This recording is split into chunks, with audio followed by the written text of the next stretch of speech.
हरियाणा प्रदेश भर में नगर निगम और नगर पालिका के सफाई कर्मचारियों की हड़ताल का आज 7वां दिन है, जिससे शहरों में सफाई व्यवस्था पूरी तरह चरमरा गई है। शहर में जगह जगह कूड़े के ढेर लगे हैं। आलम यह है कि त्योहार का सीजन में शहर में गंदगी होने से दुकानदारों को घाटा हो रहा है। दूसरी तरफ बीमारी फैलने का भी खतरा पैदा हो रहा है। उधर कर्मचारी नेताओं ने कहा कि जब तक उनकी पड़ी लंबित मांगे सरकार नहीं मान लेती, तब तक वे हड़ताल जारी रखेंगे। वहीं रोहतक के मेयर ने हड़ताली कर्मचारियों से अपील की है कि शहर में सफाई ना होने की वजह से परेशानी को देखते हुए कर्मचारी काम पर लौट आएं और अपनी मांगों को लेकर सरकार से संवाद कायम रखें। जो इस बाजार का एक हिस्सा है और कूड़ा करकट देख के ये मेरे भाई साहब हैं, तो इन्होंने इनके मन के अंदर जो है भाव पैदा हुआ, भाई आम नागरिक परेशान हो रहा है, हम भी परेशान हो रहे हैं और अच्छा भी नहीं लगता। तो इन्होंने क्या किया, अपने वर्कर बुला के तो ये कूड़ा करकट बैग थैले भरवा के और अपनी जेब से पैसे खर्च करके हाँ जी वहाँ तक जो इन्होंने सफाई करवाई है। और हम सरकार से यही जो है रिक्वेस्ट करते हैं कि इन सफाई कर्मचारियों की जो भी जायज़ मांगे हैं उनको पूरा करें और आम नागरिक को जो है सुविधा हो।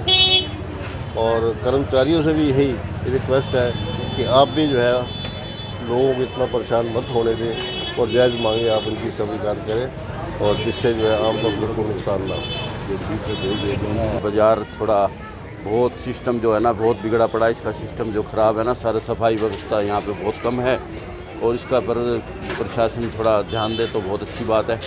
देखो हड़ताल इस में जो सरकार की चलती है ना, तो इसमें परेशानी हर दुकानदार को होती है। दुकानदार को इसका खामियाना भुगतना पड़ता है। बहुत दिक्कत हो रही है, कस्टमर आने जाने इतनी स्मेल मार रहा है, बदबू जो कूड़ा करकट भरा हुआ है ना, इसकी वजह से बाज़ार में जो सारा माहौल ख़राब होया पड़ा है। कस्टमर भी नहीं आ रहा और पार्किंग की व्यवस्था भी थोड़ी दिक्कत आ रही है, उसकी वजह से पार्किंग में भी दिक्कत आ रही है।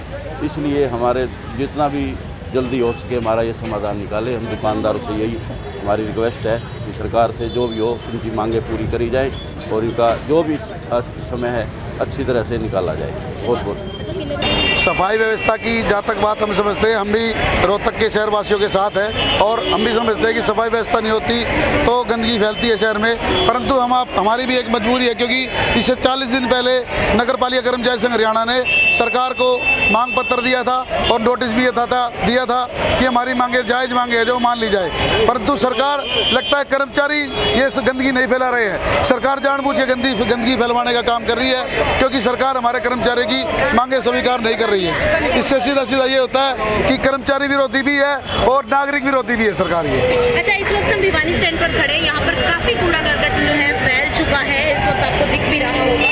इसके लिए जिम्मेदार है?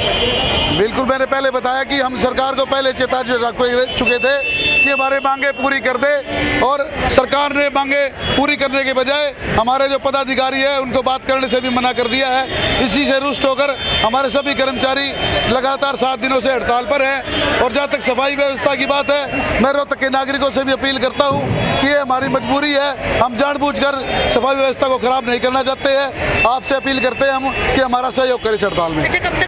त्योहारों के इस मौके पर इस प्रकार से हड़ताल करना बहुत ही दुखदाई है, क्योंकि इस समय में हर महिला, हर पुरुष, हर बच्चा बाज़ार में कोई ना कोई सामान खरीदने के लिए आता है और काफ़ी कूड़ा करकट सड़कों पर हो जाता है। उस समय में ये हड़ताल करना बहुत ही दुखदाई है। सर, दुखदाई तो उनके लिए नहीं है ना, आप समय पर वेतन देते हैं ना उनकी मांगे मानते हैं। देखिए, उनके लिए दुखदाई नहीं है। नहीं, सुनिए, जहाँ तक पेमेंट का सवाल है, ठेकेदार की पेमेंट रुकी थी, रेगुलर कर्मचारियों की कोई पेमेंट नहीं रुकी हुई है और ना ही रुकी थी, और 3 साल में कोरोना में भी नहीं रुकी। आपको ये पता होना चाहिए कि 3 साल कोरोना में भी हर महीने पेमेंट हुई है और अब भी हो रही थी। लेकिन ठेकेदारों के जो लगाए हुए कर्मचारी थे उनकी 2 महीने की पेमेंट थी, वो उन्होंने सब एक मिलकर ऐसा इस किस्म का वातावरण बनाया कि त्योहारों पर उनको ऐसा नहीं करना चाहिए था। हड़ताल करते बाद में करते अपनी जो जायज़ मांगें हैं वो उन्होंने हरियाणा सरकार के सामने रखी हैं और सरकार उस पर विचार भी कर रही है।